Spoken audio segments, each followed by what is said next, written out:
Millionaire'S secret ex walks into his wedding with twins, then slaps him in front of everyone. Hello, my beautiful Alcot Stories family.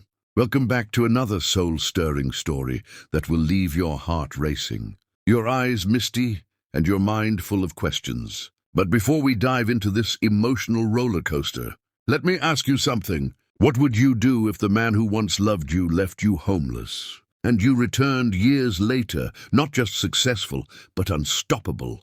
Stick around, because this isn't just a story.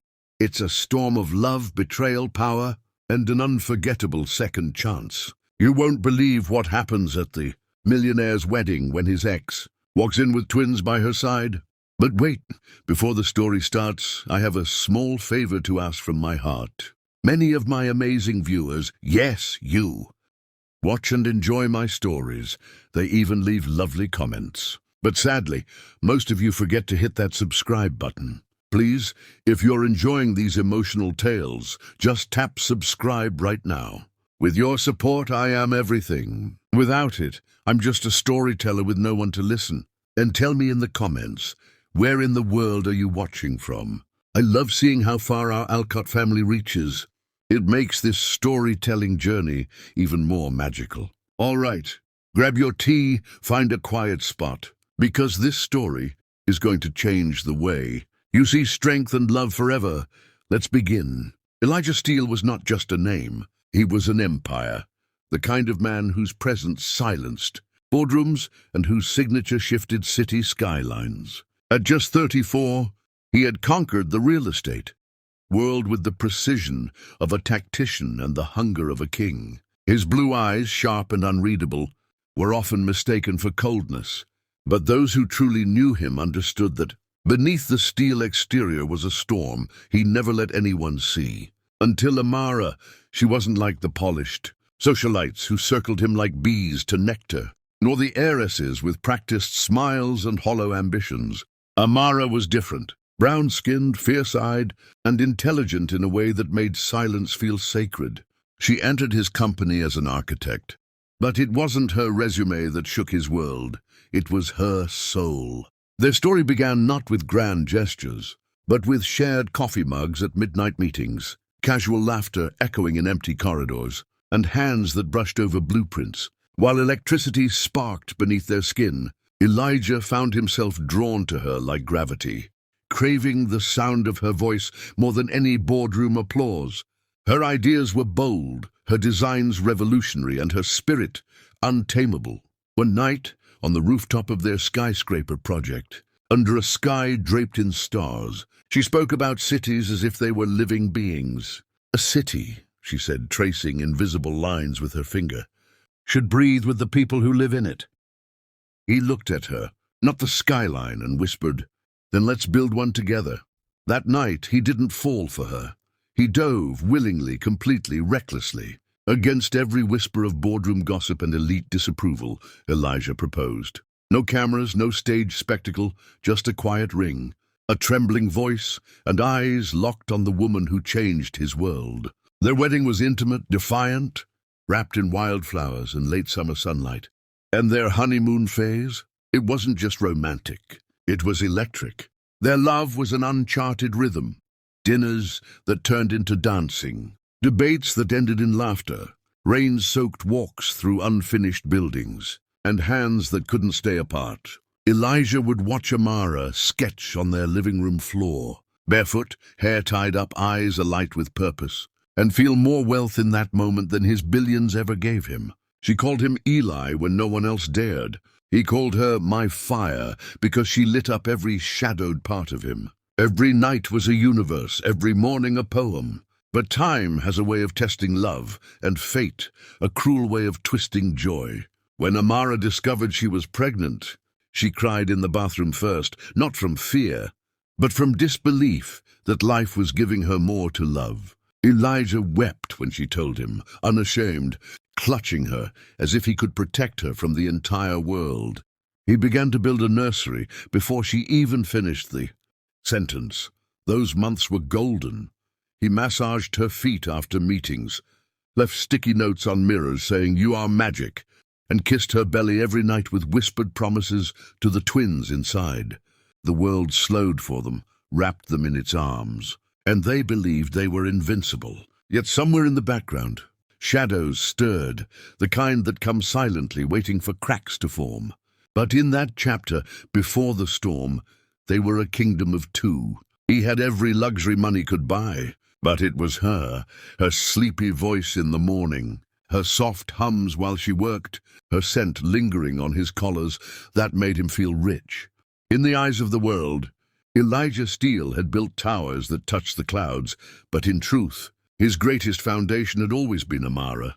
What they didn't know then, as she smiled through sonograms and he kissed her forehead, beneath a chandelier of city lights, was that even empires built on love can tremble, and even kings can forget the warmth that crowned them. But the very moment Amara's world grew heavier with the promise of new life, Elijah's began to shift in ways neither of them saw coming.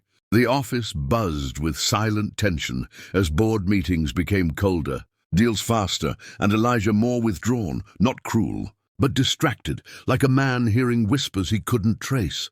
That was when she arrived. Celeste Moreau, elegance wrapped in silk, a daughter of wealth, her voice slow and trained, like it belonged on the front row of a political gala. She entered Elijah's boardroom like she owned the walls, with papers in one hand and perfume that lingered in the air long after she left. She wasn't loud. She didn't need to be. She smiled with restraint, complimented with precision, and made eye contact like she was reading people's sins. She knew her power, and she noticed Elijah from the moment she shook his hand. At first it was harmless. Business lunches that Amara didn't question, meetings that went a little late, new real estate ventures that conveniently aligned with Celeste's family's financial interests. Amara, busy with ultrasounds and baby names, missed the subtle changes, the cologne that grew sharper, the silence that replaced morning kisses, the missed calls with hollow apologies. Elijah, once full of warmth, began to retreat into polished indifference, slowly wrapping himself in the version of himself the world preferred, untouchable, impressive, unburdened by softness. One evening, as Amara lay on the sofa with swollen ankles and a heart still full of hope, Elijah came home smelling like expensive wine and cold air. "You're working too hard," she whispered, reaching for his hand. But he just smiled distantly and said, "There's a lot at stake right now." That was when Amara felt the first crack, not loud but deep. Behind closed doors, Celeste grew bolder. Her laughter lingered too long in Elijah's ears, and her compliments stitched themselves into the holes his ego didn't know it had. "You don't belong in small stories," she told him once during a rooftop champagne meeting. "You deserve someone who moves like you do, someone who doesn't hold you back." Elijah didn't respond, but he didn't walk away either. Temptation wasn't loud. It was a whisper that made staying feel heavier than leaving. Celeste didn't plead or pout. She offered clarity.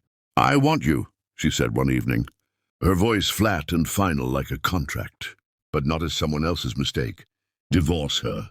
Elijah didn't flinch, not because he didn't care, but because somewhere between ambition and exhaustion, he had convinced himself that love was something that could be paused, resumed or rewritten. He told himself Amara would understand, that she'd be better off, that she was strong, that maybe he didn't deserve her softness anyway. Days later, the papers were delivered, clean and clinical like a business exit, not a life torn in two. Amara stood on the marble floor of their home with the documents, trembling in her hands, tears streaking down her cheeks, and disbelief curling in her throat like smoke. "You're choosing her?" she asked, barely able to breathe. Elijah looked at her, guilt flickering behind his eyes, but said only, "It's complicated." That was the last time he saw her in that house. Within a week she was gone, not just from the mansion, but from his world. No final embrace, no closure. The woman who had once built dreams with him now walked into the cold with nothing but a suitcase, an unborn pair of twins, and a heart that had trusted the wrong man. The media never caught wind. There was no public fallout, no scandal, just silence. She didn't go to her parents. She had none. She didn't call friends. She had left. them all behind when she followed Elijah into his world. For a few nights she slept in her car, hands over her belly, whispering lullabies to the lives inside her while wiping her own tears. She didn't scream. She didn't beg. She broke in silence, and from that silence something began to rise. But Elijah didn't see it, couldn't see it, blinded by the clean perfection of Celeste's world, curated dinner parties, press coverage, partnerships that elevated his empire. He told himself he had done the right thing, that Celeste was his future and Amara just a part of his past, but deep down in the quietest part of his mind, a question always lingered.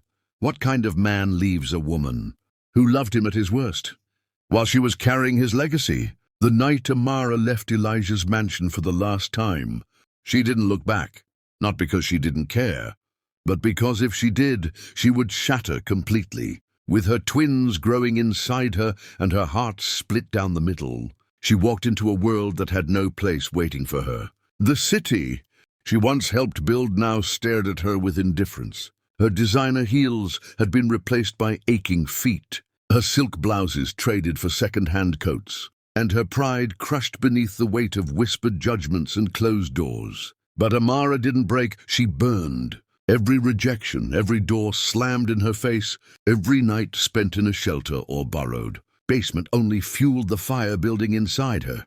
Her belly grew heavy, but her spirit grew heavier, stubborn, unrelenting. She cleaned office floors that once echoed with her laughter, dusted desks where her designs once lay.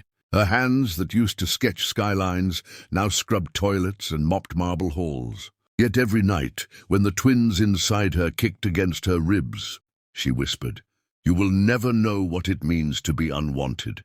I will rise even if I have to crawl." With a borrowed laptop and public Wi-Fi, she studied architecture software, urban development trends, and permit regulations.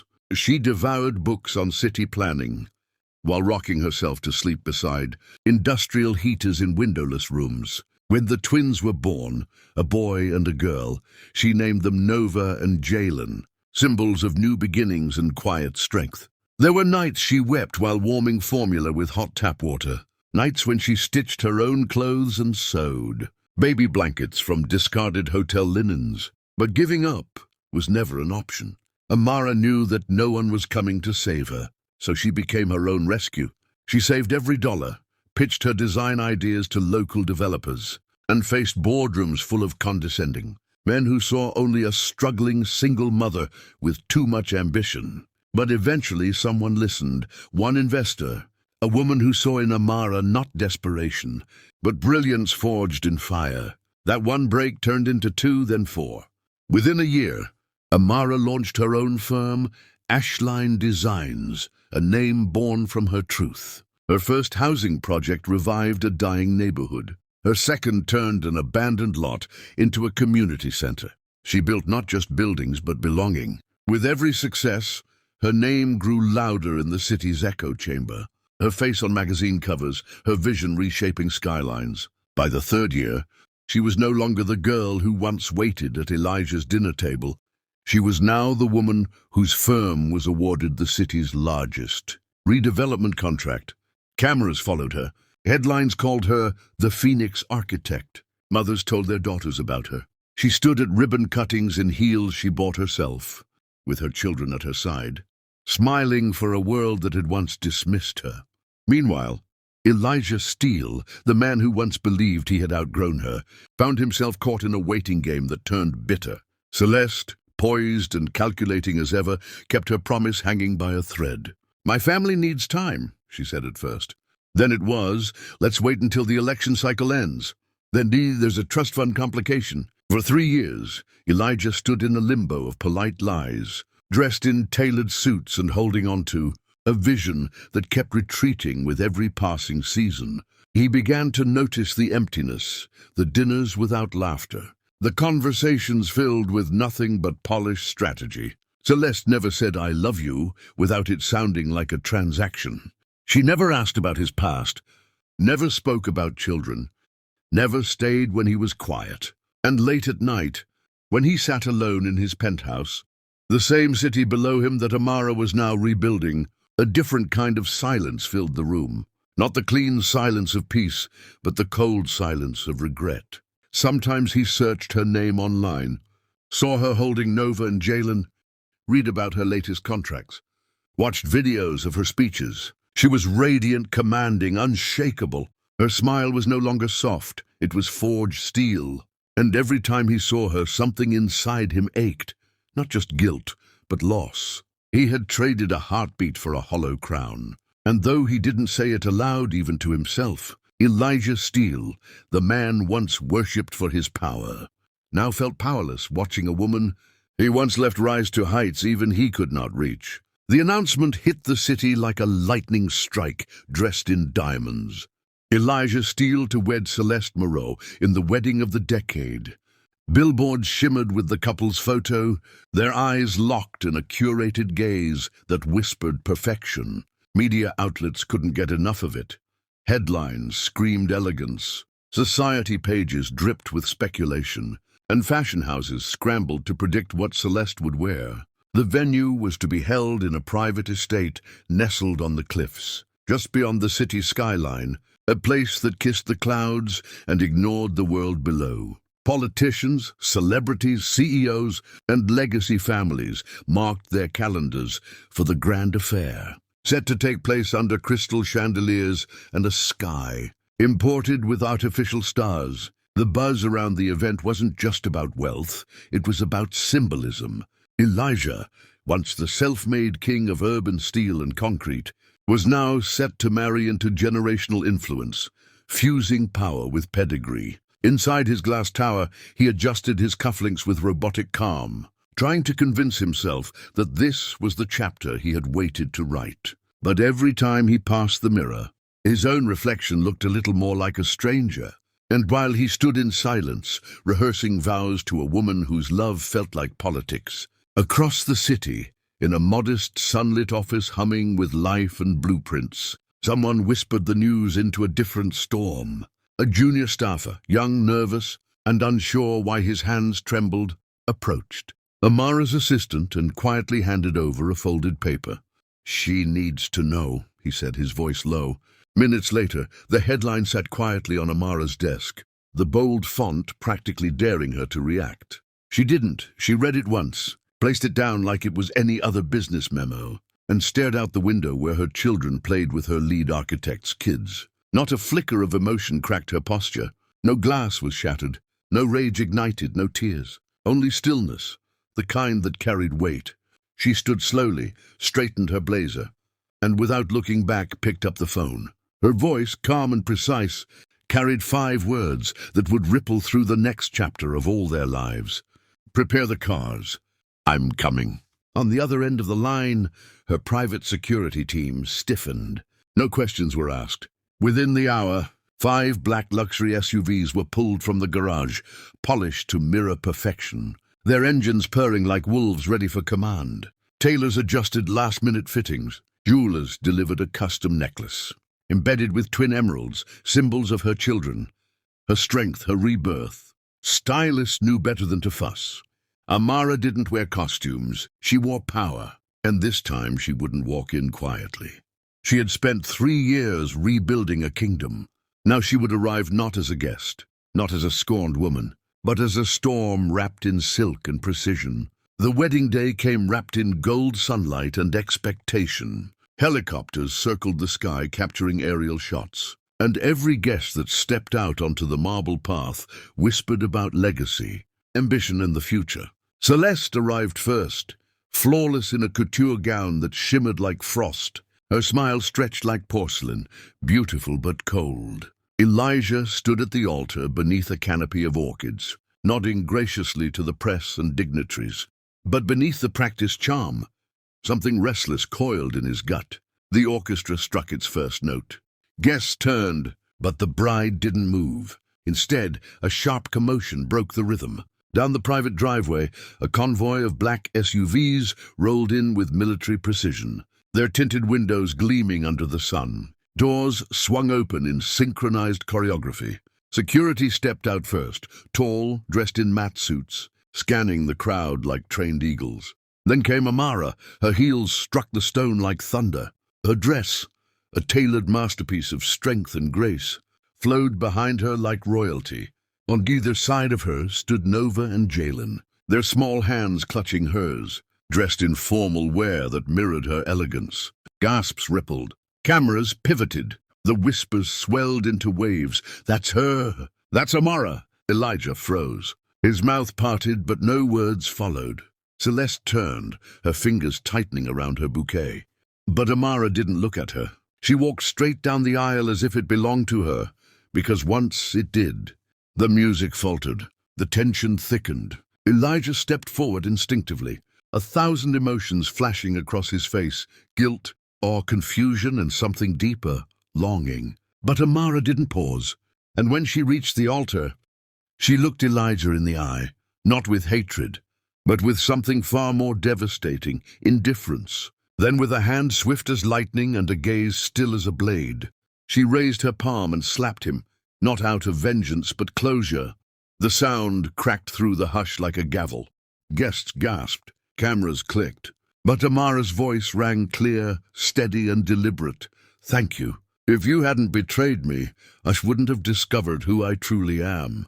You didn't destroy me. You delivered me." And with that she turned, children beside her, spine unshaken, and walked away from the altar, leaving a billionaire, a bride, and a stunned society staring at the woman they thought they had left behind. The silence that followed Amara's words stretched across the venue like a wound ripped open in front of an audience dressed in luxury and lies.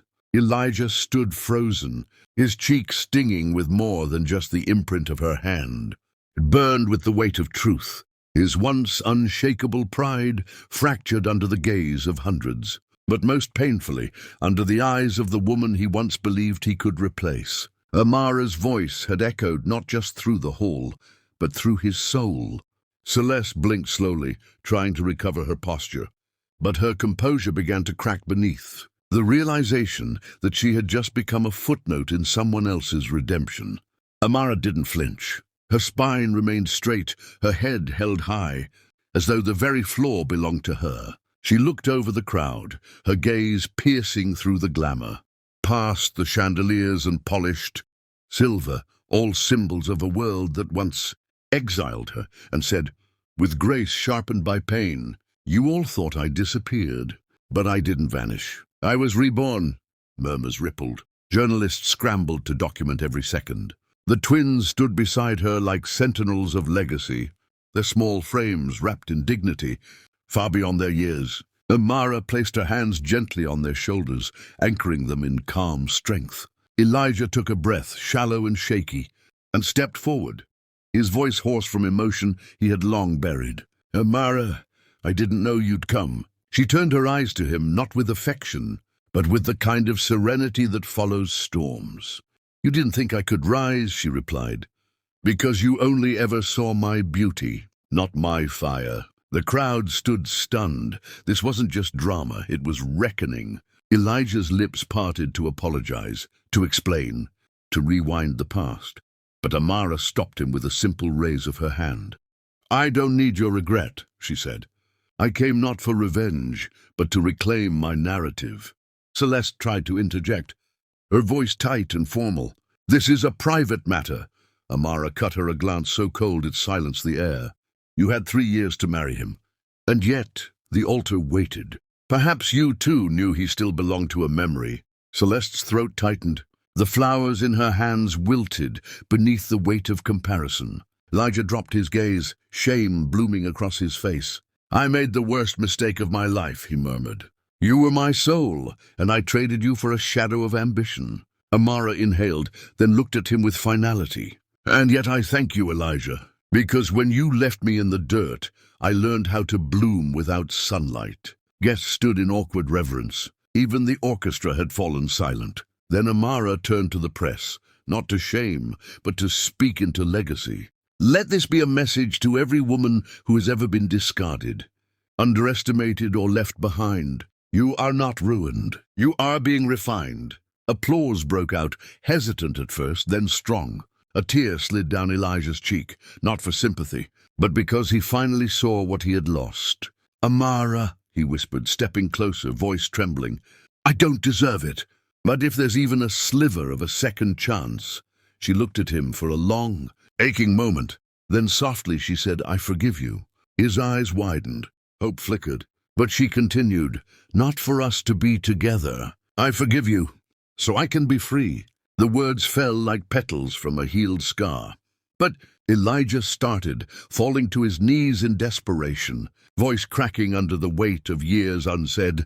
"I still love you." I never stopped. His hands shook as he reached out, not to pull her back, but to touch the possibility of redemption. Amara's gaze softened just a little, as Nova stepped forward and gently tugged her hand. She looked down at her son, then at her daughter, then back at Elijah. "You have a beautiful heart buried under fear," she said. "But I won't be the woman who teaches you how to use it. That was never mine to fix." Celeste watched it all unravel. Her perfect day, drowned in the truth of a past she could never erase. And then Amara did something no one expected. She leaned in, close enough that Elijah could feel the warmth of what once was, and whispered, "Marry her. Not because I stepped back, but because it's time you finally stepped forward."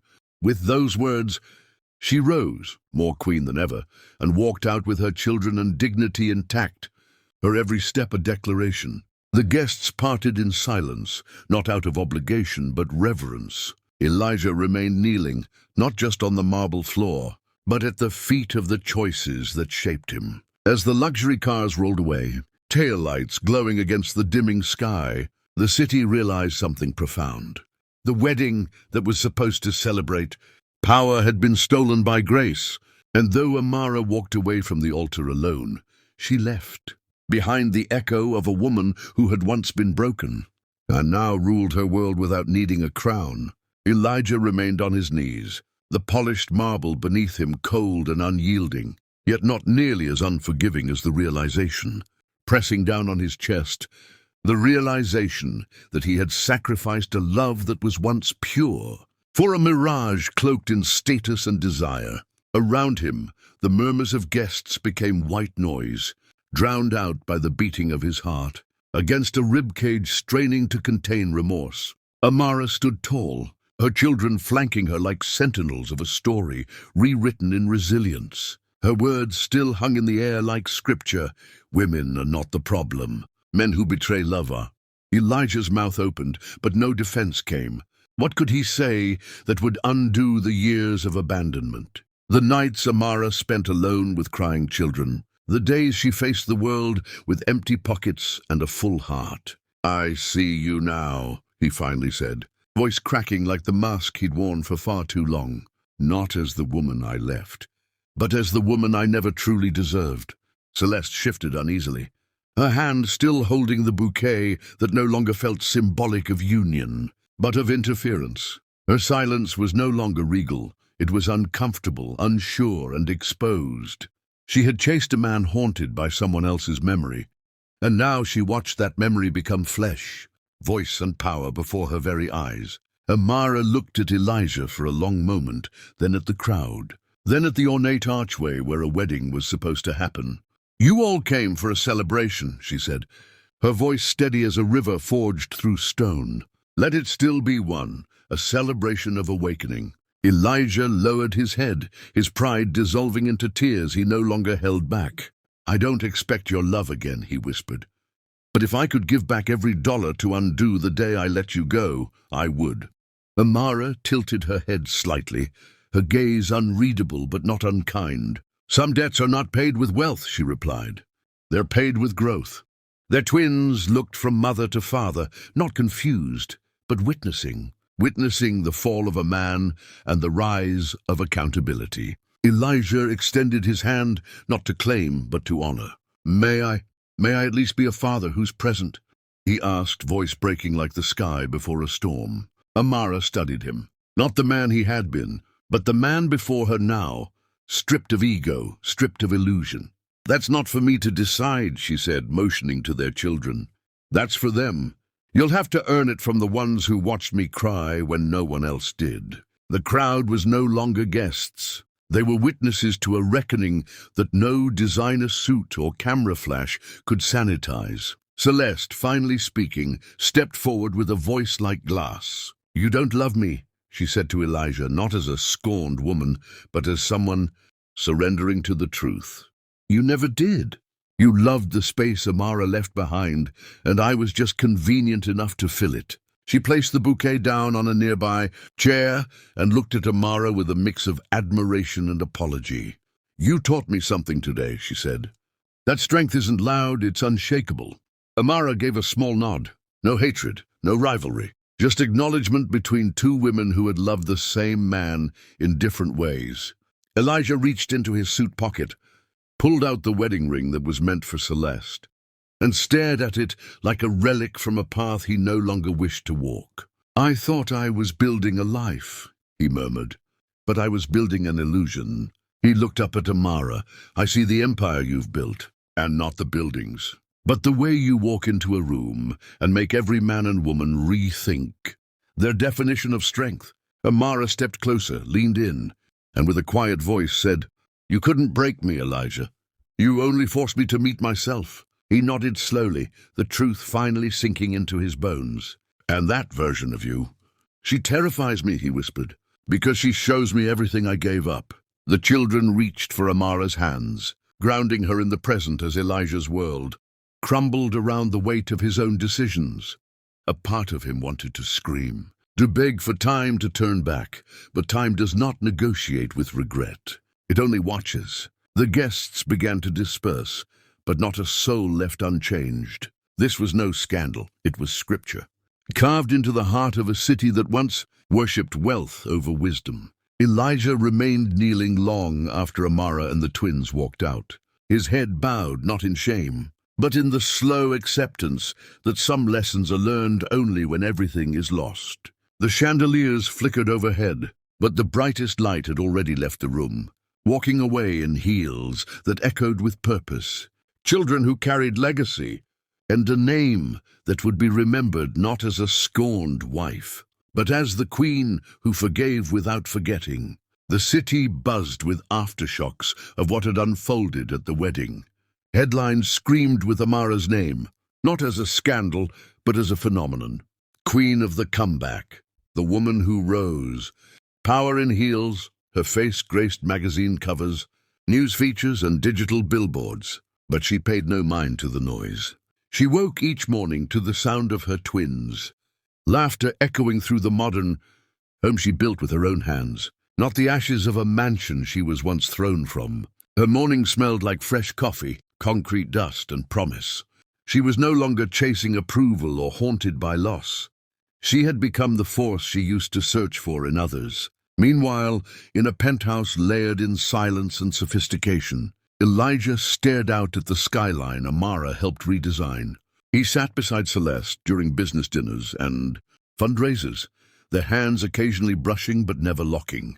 Their marriage was paper deep, two figures tied by wealth and expectations, not heartbeat in history. He signed documents, nodded through board meetings, smiled for cameras, but every moment he wasn't speaking, he was remembering. He watched Amara from afar, attending her public speeches, secretly donating to her urban renewal programs, forwarding anonymous tips to protect her from corporate sharks. At times, he would pause outside her events, just to catch a glimpse of the woman he let go, the woman who became everything he once underestimated.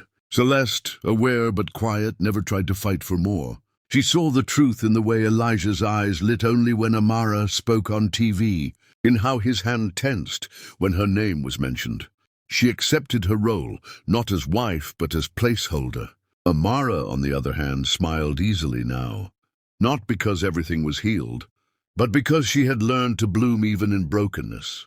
She stood tall among the city's elite, not because she was trying to prove herself anymore, but because she had already proven everything. Her twins, growing with grace and strength, knew her story, not as one of abandonment, but of transformation.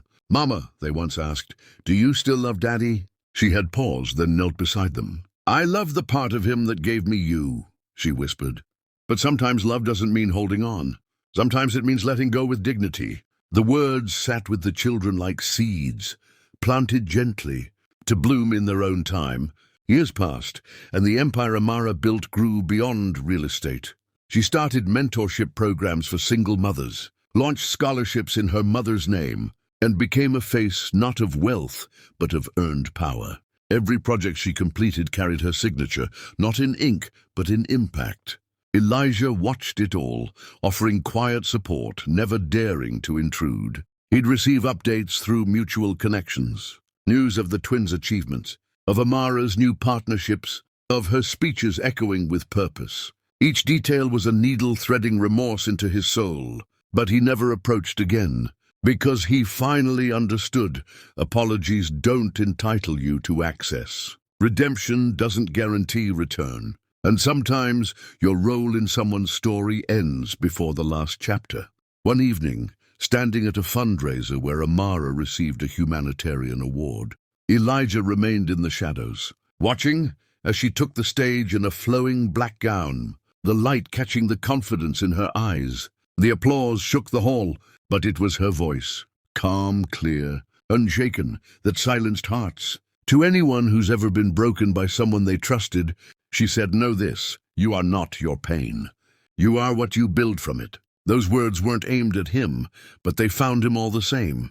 He smiled, a real one, the kind that carried pain and pride in equal parts. Celeste stood beside him, no bitterness in her gaze, only quiet recognition that the man she married had given his heart away long ago. After the event, Amara stepped into her car with her twins, waving to the cameras, her aura regal, untouchable.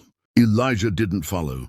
He simply whispered, "Thank you for becoming who you were always meant to be," then turned and walked into the night. Back in her home, Amara tucked her children into bed, then stood by her window, looking over the city she once faced alone. She wasn't waiting for anyone.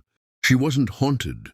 She was home, within herself, within her legacy, within the silence that no longer hurt. Life wasn't a fairy tale. It was a war zone of choices, and she had emerged not as a victim, not even as a survivor, but as a sovereign.